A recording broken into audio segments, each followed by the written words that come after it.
Hello, everyone. This is David Ashley. I am the chairman of the Souris River Joint Board.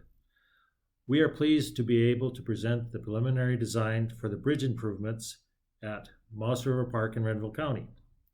The Souris River Joint Board is the entity responsible for implementing flood control throughout the entire Mouse River Valley in North Dakota. The overall program includes improvements in all four counties along the river: Renville, Ward, McHenry, and Bottineau, and is estimated to cost a total of $1 billion. Our vision for the project is basin-wide, meaning as improvements are made in urban centers such as Minot, improvements are also made in the rural reaches of the river, including Mouse River Park.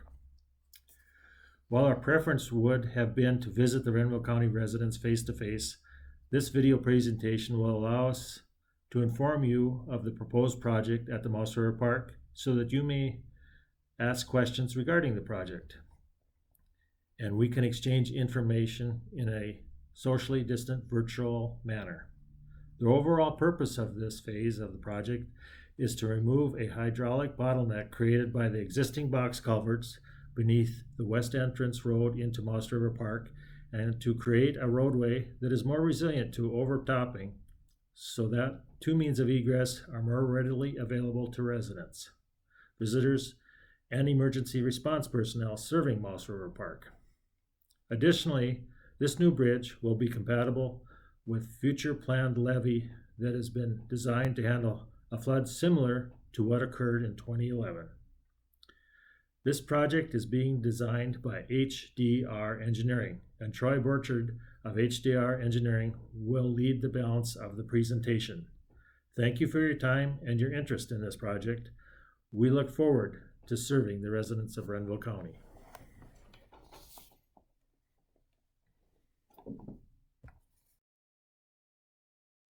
Hi, and welcome to the public information meeting pertaining to the Mouse River Park Bridge Replacement Project. This project is managed by the Souris River Joint Board and is part of the Mouse River Plan, which is a system-wide flood protection plan of the Mouse River. My name is Troy Borchard. I am with HDR Engineering. My principal role with this project is I am the Chief Bridge Design Engineer. Along with HDR, we have Moore Engineering, who is in charge of the overall hydraulic modeling, which manages the flow through this project, as well as they're doing the roadway design modeling. Also with us is Ackerman Estevold Engineering, and they are in charge of all of the public outreach included with this project, and they are the pass-through for any information either coming into them as questions from you or information that we are imparting out to the public. You can send any questions in or find out any information about this project at the website located in the lower right corner of this slide. So our overall project is kind of, in the area here that we have shown with the extents. We have the existing roadway is kind of this brown line running through the entire project, with where our new work is looking at being along this red and pink line. We are building adjacent to the existing box culverts, just for alignment reasons and several other reasons that will come to light in this presentation. And we're also trying to stay within our existing right-of-way, which is these green lines shown on this slide. This is the proposed detour route. If we were to completely tear apart or dismantle the existing structures and then start building the new bridge, this would be the detour route that would be required to get from the one end of the bridge to the other, which is approximately a 9-mile round trip, approximately 20 minutes. We looked at that detour route and thought, well, maybe we can work something else in. So our plan is to build a small on-site detour, which is just this little chunk of roadway shown here on off the south end of the existing roadway, to be able to build this bridge off of the roadway and be able to get around it during most of the construction. This bridge construction will probably last between 6 months and 9 months of time, which would be an extended period of time to make that round trip around. And most of this bridge construction will happen during the summer when the majority of people would want access into the park. The tie-ins for the roadway at both ends of the bridge will require the use of the detour route around the project, uh, but most of that should happen during later in the fall when most people won't be coming up here vacationing in the summer. The existing culverts sit approximately here as shown in the green with the water surface elevation at normal flows, kind of depicted here, as we show the edges of the waterway. The approach roadway now is approximately 24 feet 6 inches wide coming into the park from the south. If we have a rain event, and that's a statistical model that we use for developing flow elevations, this would be what would be considered a 10-year event. And as you can see, as modeled, even at the 10-year event, it shows that this roadway coming into the existing box culverts is overtopped with water. Also mentioned many times was that debris comes downriver and clogs the inlets to these box culverts, which then requires them to be cleaned out by, I believe it is the county that is responsible for that. So advancing to a different year event, now we're up to the 25-year event, you can see the road even gets further underwater. And as you can expect, if we go even further to the 100-year event, now, the road is almost completely underwater even at the box culverts with the 100-year event. So with this new bridge in place, showing where the water is existing now, with the new longer bridge and modifications to the roadway coming in normal flows, this is kind of what it would look like. With a 10-year event flow, as you can see with this raised roadway, we have now prevented water from overtopping. So now this roadway is now accessible and usable through a 10-year event, whereas previously it was not. Even through the 25-year event, this roadway still remains usable getting into this end of the park. Now we get to the 100-year event, and as you can see that even at the 100-year event, our bridge does end up underwater, and that's a statistical water event that happens approximately every 100 years. This 100-year water surface elevation is not quite to the level of the 2011 event that happened. Kind of one thing we're doing for debris with this bridge is we have developed a unique guardrail system that we'll talk about just a little later on in the presentation. So what does this look like now? Well, if we cut a cross section along the roadway and we look either up, we look upstream, look back to the north, this is kind of what you see at normal flows. You'd see the box culverts and then all of the earth and fill here, that the water is only flowing through these box culverts. With the 10-year event, you can see the water surface has already gone over the top of the roadway. And it is small, but you can kind of see it there. And the boxes are flowing completely full. And if you have any debris, that even blocks up, even less flow can get through these culverts. So that pushes more water into this section of roadway here down to the south. So what our plan is to build this bridge adjacent to the box culverts. And so you can see the opening of the bridge is going to be the bridge span length is going to be much longer. The existing box culverts have a 32-foot span length. We're extending that out to 232 feet of waterway that can pass underneath of this culvert. So if we took a slice through this right at approximately this location, that's what you would see down here. You'd see the existing box culvert sitting over here with its 24-foot, 6-inch wide roadway. And then off to your left here, looking, standing on the roadway looking towards the park, you'd see our new roadway and our new bridge kind of floating out here on its own. So as you can see, with the bridge excavation underneath the bridge, we have much more flow area with the standard or normal flow elevation of water elevation at this level below the bridge. So we have, a much wider area for the flow.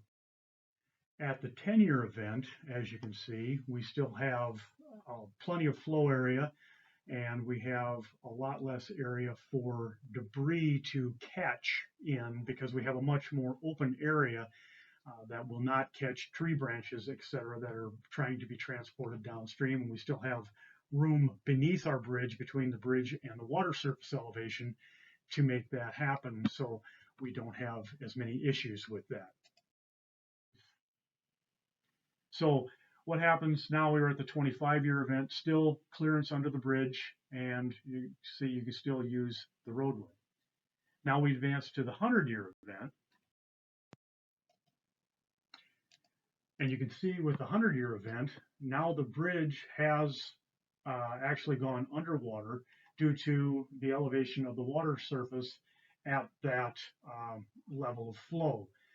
As I showed in the overall project, you can see that this bridge does get inundated and does get covered with water, and the roadway does go underwater. I'm sure the question comes up as to why did we not design the bridge to keep the bridge out of the water at all times, and that comes down to cost. We're looking at right now approximately a 232-foot long bridge. If we were to try and keep this roadway open at all times, the bridge length would be well over 1,000 feet, and that would be cost prohibitive. So it was determined that we would pick a safe level, or a level of service of the 100-year, approximately between the 25 and the 50-year event, where this roadway would stay open. We also have to worry about allowing too much flow to get through too quickly, thereby altering the overall water surface elevations continuing on downstream. That all has to be taken into account when designing. You cannot hold too much water back, and you cannot let too much water go through, because you can either flood people upstream or downstream. So it all comes down to kind of a balancing act, and this is where we fell out.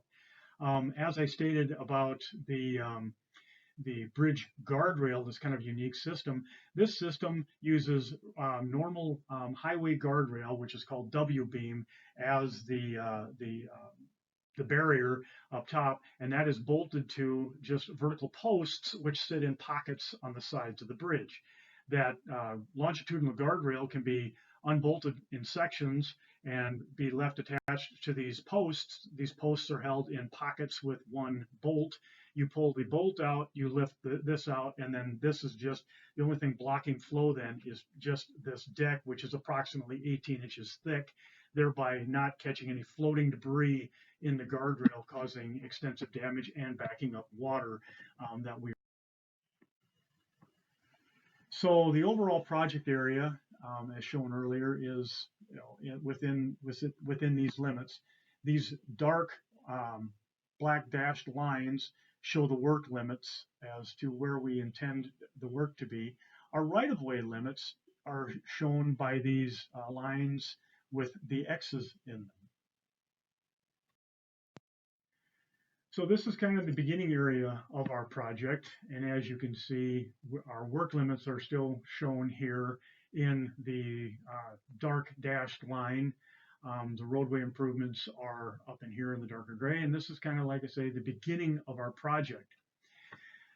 What you see down below down here is this dashed line is the existing roadway elevation, and the solid line shown down here is where we're proposing the new roadway elevation. The two numbers down below down here depict the elevation of the current roadway or ground line and the elevation of our proposed road. As we continue along on the project, you can see both the finished roadway and the proposed roadway are staying pretty much at the same elevations. These numbers across the bottom down here give the elevation or the height of where these two lines are. This first number is the elevation of the existing road. This second number is the elevation of the proposed road. You can see they pretty much are following each other at this point. Once we get down near the bridge, this is where we deviate a little bit. You can see the existing ground line is a bit below our new proposed ground line. This gives us that little bit of roadway elevation grade increase that we need to keep the road above the water surface elevation so that this road remains usable beyond the 10-year rain event, so that we can have access into the park from the south during more severe storm events. When we get right near the bridge, you can see we deviate quite a bit from the existing ground line. We have raised the grade to raise the bridge over the area of the flow, and underneath the bridge we are showing this solid line is excavation of the new channel, allowing more flow to flow underneath. Up here we do show existing right-of-way needed and needed to be acquired. With this, we've got the existing right-of-way does just come in just a little bit, but all of this property is owned by Renville County, so it's just a matter of paperwork to get this right-of-way limit adjusted to this new area. And we're not impacting any local residents with the right-of-way requirement. This is the far east end of the bridge. You can see this is the existing levee elevation here, and we're raising that just slightly coming over the top and then tying back into the existing roadway just inside the park at approximately this location, which is right near River Drive. And again, we're trying to minimize impacts to anybody or any properties adjacent. And you can see, as is shown here, this is the existing right-of-way line coming in, and this is the existing right-of-way on the north side of the roadway with minimal impacts to adjacent properties. So overall, our bridge looks like this in plan. It has several substructure units, but has a much larger hydraulic opening than the existing box culverts do. It also has a much wider roadway opening than does the existing roadway. That brings us to the end of our presentation. So if you have any questions for this project, you should direct all questions and comments to the website shown here. And again, remember to reference the Mouse River Phase RC1 or the Mouse River Park Bridge project. For overall project updates, for everything along included in the Mouse River plan, go to this website, and that has all of that information available there. The Mouse River Park specific project updates can be found again at this website address. And that's all maintained by Ackerman Estebold. They will send out any of these questions or comments to the appropriate people and get answers back to you as you want them, and they will also post any new information out on the website. I want to thank you for your time and listening. Please send any questions or comments you have into the website, again located in the lower right corner of this slide, and I thank you for your time.